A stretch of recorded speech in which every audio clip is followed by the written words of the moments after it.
बच्चों, तो बेटा आज का हमारा जो सीरीज चल रही थी जिसमें हम लोग छोटे छोटे टॉपिक्स का पोस्टमार्टम करके उनको किसी तरह से 13, 14, 15 मिनट में सीख लेंगे। एक टॉपिक भाई हर टर्न पे लगभग क्लियर हो जाएगा। ठीक, तो जिन लोगों ने लास्ट वीडियो देखा था उनको काफ़ी हद तक समझ में आ गया था। मैंने एल्कीन के बारे में बताया था और आज मेरा फिर से नया एक टॉपिक आ गया है, छोटा सा पेतक्की भर का टॉपिक जो हो सकता है तुम्हें जी मेंस और नीट के एग्जाम में एक क्वेश्चन दे के जाए। ठीक है ना। तो मेरे टॉपिक का नाम है heat of hydrogenation of alkene. भाई जब भी मैं किसी एल्कीन को, अगर मेरे पास कोई एल्कीन दे रखा है, जैसे मान लो मैंने एथिलीन लिया और उसका मैं कराता हूँ हाइड्रोजनेशन, ठीक है, तो मेरे पास यहाँ तो एथेन गैस बन जाएगी। बेटा इस प्रोसेस में कुछ ना कुछ हीट बाहर निकलती है। ठीक है ना। जब भी मैं किसी एल्कीन की रिएक्शन अपने हाइड्रोजन से कराऊंगा ना, तो वहाँ पर मेरे पास एल्कीन बनेगा और कुछ हीट निकलेगी। तो बेटा उस हीट को मैं बोलता हूँ हीट ऑफ हाइड्रोजनेशन। ठीक है। तो वहाँ क्वेश्चन क्या आने वाला है, क्वेश्चन तुम्हें डिफरेंट टाइप्स के एल्कीन पकड़ा देगा और कहेगा बता दो भाई इनमें से किसकी हीट ऑफ हाइड्रोजनेशन ज़्यादा है या किसकी मेरे पास हीट ऑफ हाइड्रोजनेशन की वैल्यू कम है। तो ये तो कैसे डिसाइड करेंगे आप, रट के जाएंगे, क्या करेंगे, 4-5 क्वेश्चन पढ़ लेंगे की टाइप के कि भाई इन्हीं में से फंस जाए मेरे पास। ठीक है ना। तो नहीं, ऐसा नहीं करेंगे आप। आपके लिए बिल्कुल सिंपल सा है। मैं आपको बता रहा हूँ कि आप इन छोटे छोटे वीडियो की जो डेली आ रहा है ना, डेली प्रैक्टिस समझ लीजिए एक प्रकार से है, जो इनको देखेगा उनको कहीं हद तक बहुत ज़्यादा फायदा मिलने वाला है। अगर कोई क्वेश्चन आप जी मेंस एडवांस या नीट में गलत करके आने वाले हैं तो इनको देख के आप सही करके आ सकते हैं। ठीक है ना। ठीक है, हो सकता है कोई टॉपिक आपका क्लियर ना हो तो यहाँ क्लियर कर लीजिए। तो को भाई मेरे पास एल्कीन था, हाइड्रोजन दी थी, एथेन गैस बनी। ठीक है, इस प्रोसेस में कुछ ना कुछ हीट निकलती है भाई। ये जो हीट निकलती है इस हीट का नाम होता है हीट ऑफ हाइड्रोजनेशन। तो मैं अब यहाँ पे सीधे बताता हूँ कि आप कैसे प्रिडिक्ट करेंगे कि किस एल्कीन का हीट ऑफ हाइड्रोजनेशन ज़्यादा होगा और किस एल्कीन का हीट ऑफ हाइड्रोजन क्या होगा, कम होगा। तो देखो भाई सीधी सी बात है, जो हीट ऑफ हाइड्रोजनेशन है, ठीक है, चलो पूरा लिख देता हूँ यहाँ पर।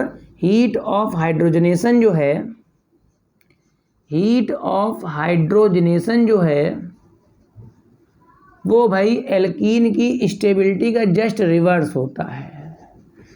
क्या होता है? एल्कीन की स्टेबिलिटी का जस्ट रिवर्स होता है। मतलब अगर आपके पास जो एल्कीन, दो एल्कीन दिए गए, आप बस कंपेयर कर लीजिए उसमें से कौन सा एल्कीन ज़्यादा है और कौन सा एल्कीन ज़्यादा स्टेबल है और कौन सा एल्कीन कम स्टेबल है। एक चीज़ समझिए, जो ज़्यादा स्टेबल होता है उसके पास एनर्जी होती ही नहीं है। जब एनर्जी नहीं होती, कम एनर्जी होती, तो एनर्जी निकालेगा क्या बेचारा। जो कम स्टेबल होता है वो हाई एनर्जी का होता है। जब वो हाई एनर्जी का होगा तभी तो एनर्जी निकालेगा ना बेचारा। तो ऐसे भी समझ सकते हैं कि अगर कोई एल्कीन स्टेबल है तो स्टेबल का मतलब उसके पास एनर्जी ऑलरेडी नहीं है, तो बेटा वो एनर्जी निकालेगा कहाँ से। ठीक है। जो कम स्टेबल है उसके पास ज़्यादा एनर्जी होती है तो वही तो निकालेगा एनर्जी। ठीक है ना। तो हीट ऑफ हाइड्रोजनेशन जो होता है वो भाई मेरे पास स्टेबिलिटी का इन्वर्सली होता है। ठीक है। अब जो स्टेबिलिटी ऑफ एल्कीन होता है वो कई सारे फैक्टर्स पर डिपेंड करती है। वो मैं एक एक करके आपको एक्सप्लेन करता हूँ कि कैसे कैसे आपके क्वेश्चंस आ सकते हैं। जरूरी नहीं है कि आपके मॉलिक्यूल में एक ही डबल बॉन्ड हो सकता है दोनों मॉलिक्यूल में दो दो डबल बॉन्ड हो, मगर अलग अलग पोजीशंस पे हो सकते हैं। ठीक है ना। तो मैं देखो कैसे करता हूँ, बस एक बात का दिमाग में रख लीजिए कि जो हीट ऑफ हाइड्रोजनेशन है वो एल्कीन की स्टेबिलिटी का उल्टा होता है। मेरे पास जो भी एल्कीन दिए जाएंगे मैं पहचान लूंगा कौन सा स्टेबल ज़्यादा कौन सा कम, मैं उसका रिवर्स कर दूंगा, आंसर आ जाएगा। ठीक है। जैसे मेरे पास पहला बता रहा हूँ, मेरे को एक मॉलिक्यूल बेंजीन दिया गया, मेरे को एक मॉलिक्यूल बेंजीन, ये भी एक प्रकार का ट्राईईन है, और एक मेरे को दिया गया सिंपल ओपन चेन का ये 3 डबल बॉन्ड ऐसे। अब बताइए यहाँ भी 3 डबल बॉन्ड है। हाँ, दोनों मॉलिक्यूल में डबल बॉन्ड मोस्टली वो कॉमन रखेगा। अगर ऐसा नहीं करता है तो बेटा जिसमें डबल बॉन्ड ज़्यादा होंगे, मेरी बात सुन लीजिए, दो आपके जितने भी मॉलिक्यूल्स वहाँ दिए होंगे उनमें नंबर ऑफ डबल्स बॉन्ड वो इक्वल रखेगा। अगर ऐसा नहीं करता है, जिसमें डबल बॉन्ड ज़्यादा होंगे उसका हीट ऑफ हाइड्रोजनेशन भी ज़्यादा निकलेगा। ठीक है, क्योंकि 2 डबल बॉन्ड हो गए वहाँ पर। ठीक, तो यहाँ देखिए हमसे पूछ रहा है इन दोनों में से किसका हीट ऑफ हाइड्रोजनेशन ज़्यादा है। तो देखो भाई ये तो भाई मेरे पास एक ओपन चेन एल्कीन है, ठीक, मगर ये मेरे पास एरोमेटिक एल्कीन है। तो भाई स्टेबिलिटी किसकी ज़्यादा बेटा, एरोमेटिक एल्कीन की स्टेबिलिटी ज़्यादा है इन कंपेयर टू एलिफेटिक। मतलब ये वाला जो बेंजीन है ये मोर स्टेबल है, उसके कंपेयर में ये जो 3 डबल बॉन्ड हैं ये कंपैरेटिवली कैसे हैं बेटा, लेस स्टेबल हैं। अब बताओ ये मोर स्टेबल है, मतलब इसके पास खुद एनर्जी नहीं है, तो इसका जो हीट ऑफ हाइड्रोजनेशन होगा वो क्या होगा, कम होगा। और ये तो स्टेबिलिटी का ऑर्डर हो गया। अब लिखें अगर हीट ऑफ हाइड्रोजनेशन, तो भाई बेंजीन का हीट ऑफ हाइड्रोजनेशन ये भाई कम होगा, और इस मॉलिक्यूल का हीट ऑफ हाइड्रोजनेशन क्या होगा, ज़्यादा होगा। ये बात समझ में आ रही है।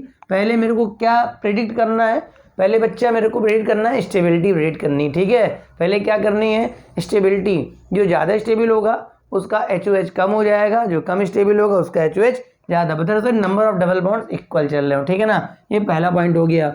दूसरा, अगर मेरे पास कोई डाइईन दे रखा है, डाइन का मतलब डायन नहीं है, डाइन का मतलब मेरे पास 2 डबल बॉन्ड दे रखे हैं। क्या दे रखे हैं, 2 डबल बॉन्ड। जैसे मान लो एक ऐसे दे रखा जहाँ पर 2 डबल आइसोलेटेड हैं। 2 डबल कैसे हैं, आइसोलेटेड है बेटा, कैसे हैं, आइसोलेटेड है, ठीक है। और दूसरा में है तो 2 डबल, मगर मेरे पास कॉन्जुगेटेड है। कैसे है बेटा, कॉन्जुगेटेड। आप देखिए ये डबल बॉन्ड, इनमें कॉन्जुगेशन नहीं है, मगर ये जो डबल है इसमें बेटा क्या है, कॉन्जुगेशन है।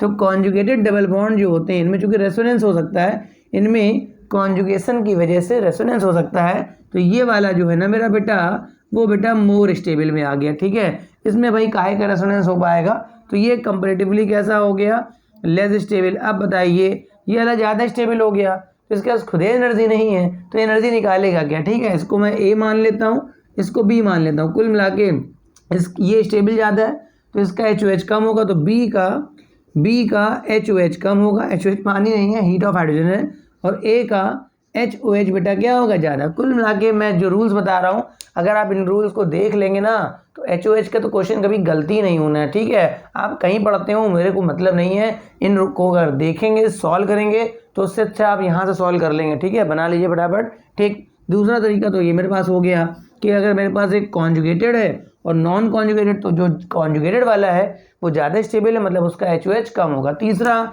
मेरे पास पता है भाई जिसके हाइपर कॉन्जुगेशन ज़्यादा बनते हैं वो ज़्यादा स्टेबल होता है। जैसे मान लो मेरे को एक एल्कीन दिया गया CH3 CH2 CH double bond CH2, एक एल्कीन ये दिया गया, इसका नाम A दे दिया मेरे को, और मेरे को दे दिया CH3 CH double bond CH3, इसको मैंने B दे दिया।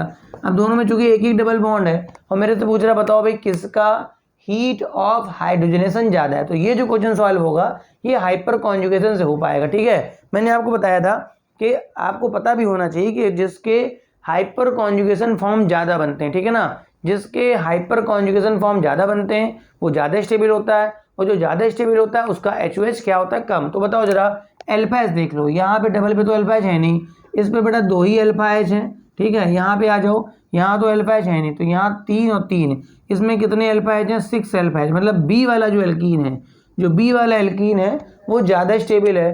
क्यों भाई, अगर B वाला एल्कीन ज़्यादा स्टेबल है, अगर B वाला एल्कीन ज़्यादा स्टेबल है मतलब B के पास तो एनर्जी ऑलरेडी कम होगा, तो जो B है उसका हीट ऑफ हाइड्रोजनेशन कम होगा, और जो A है उसका हीट ऑफ हाइड्रोजनेशन मेरे पास क्या होगा, ज़्यादा होगा। यहाँ तक बात क्लियर है, ठीक है। इस तरह से बात समझ में आ रही। कुल मिला के हीट ऑफ हाइड्रोजन के लिए आपको करना ये है कि बस ये देख लेना है कि मेरे पास कौन सा एल्कीन ज़्यादा स्टेबल बैठ रहा है। वो फैक्टर हो सकता है कि एक एरोमेटिक हो, एक एलिफेटिक हो, एक मेरे पास कॉन्जुगेटेड हो, एक हो सकता है नॉन कॉन्जुगेटेड हो, एक में हाइपर कॉन्जुगेशन ज़्यादा बन रहे हो, एक में क्या कम बन रहे हो, ठीक है। इसी तरह से अगर मेरे पास चौथा केस देख लेते हैं, अगर मेरे पास 2 एल्कीन दे रखे हैं, मेरे पास 2 एल्कीन दे रखे हैं, एक भाई ये दे रखा है C डबल बॉन्ड C, यहाँ इधर मेथिल कर दिया, यहाँ इधर मेथिल कर दिया, यहाँ पे 2 H कर दिए, ठीक है।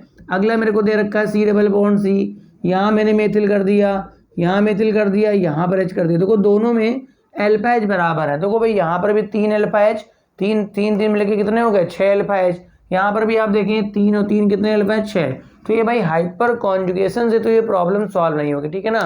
ये जो प्रॉब्लम है वो हाइपर कॉन्जुगेशन से तो भैया मेरे लाला सॉल्व नहीं होगी। तो फिर कैसे सॉल्व होगी, तो आप देखें यहाँ सेम ग्रुप सेम साइड है, यहाँ सेम ग्रुप सेम साइड है, तो ये मेरे पास सिस फॉर्म है। कौन सा फॉर्म है, सिस फॉर्म है। ये मेरे पास सेम ग्रुप अपोजिट साइड है, तो ये मेरे पास कैसा फॉर्म है, ट्रांसफॉर्म है। तो इतना तो जानकारी में होना चाहिए, नहीं है तो मैं बता रहा हूँ कि जो ट्रांसफॉर्म होता है, मैंने इसको हाइपर कॉन्जुगेशन से क्यों नहीं करा, क्योंकि दोनों ही स्ट्रक्चर में number of hyper conjugation form equal बनेंगे, ठीक है ना। तो यहाँ पर मैं किससे करूँगा, देख सकते हैं सिस और ट्रांस से सॉल्व हो रहा है। भाई मेरे ट्रांस वाले की स्टेबिलिटी ज़्यादा होती है in compare to cis form, तो ट्रांस वाला जो है ये मेरे पास मोर स्टेबल है, उसके कंपेयर में जो सिस वाला है ये मेरे पास क्या है, लेस स्टेबल है। क्यों भाई, अगर ये मोर स्टेबल है और ये मेरे पास लेस स्टेबल है तो इसके पास ऑलरेडी एनर्जी कम होगी। इसको मैं मॉलिक्यूल ए नाम देता हूँ, इसको नाम देता हूँ बी, ठीक है भाई। तो बी वाले के बाद चूंकि ऑलरेडी स्टेबल चल रहा है तो उसके एनर्जी कम होगी, तो बी का HOH कम होगा और ए का HOH कंपेरेटिवली ज़्यादा होगा। तो यहाँ तक इतनी बात समझ में आ गई। तो उम्मीद है ये जो 4 पॉइंट मैंने आपको क्लियर कराए हैं इससे कहीं ना कहीं आपका जो HOH यानी कि हीट ऑफ हाइड्रोजनेशन का जो क्वेश्चन है वो कहीं हद तक पूरा लगभग पेपर का सॉल्व हो जाएगा। आप इसका तो सॉल्व उठाइए, चाहे मेंस का उठा लीजिए, एडवांस का या नीट का, उसमें से आप क्वेश्चन छाटिए जा करके कि भाई मेरा हीट ऑफ हाइड्रोजनेशन कहाँ पूछा गया है, ठीक है, पूछा गया है। जब आप सॉल्व करेंगे उसको तो आपका कॉन्फिडेंस बढ़ेगा कि हाँ मेरा इस लेक्चर को अटेंड करने पर इस पर्टिकुलर एक टॉपिक का मेरा फायदा हो गया। और ऐसे बहुत सारे टॉपिक्स की सीरीज आने वाली है। टॉपिक छोटे छोटे होंगे, बड़े टॉपिक्स यहाँ नहीं बताऊंगा, छोटे टॉपिक्स के एक एक क्वेश्चन आपका कहीं ना कहीं पूरा कंप्लीट होता जाएगा। आप इस लेक्चर को लगातार देखते रहिए, लेक्चर देखिए और आप अपने क्वेश्चंस को सही करिए। Thank you.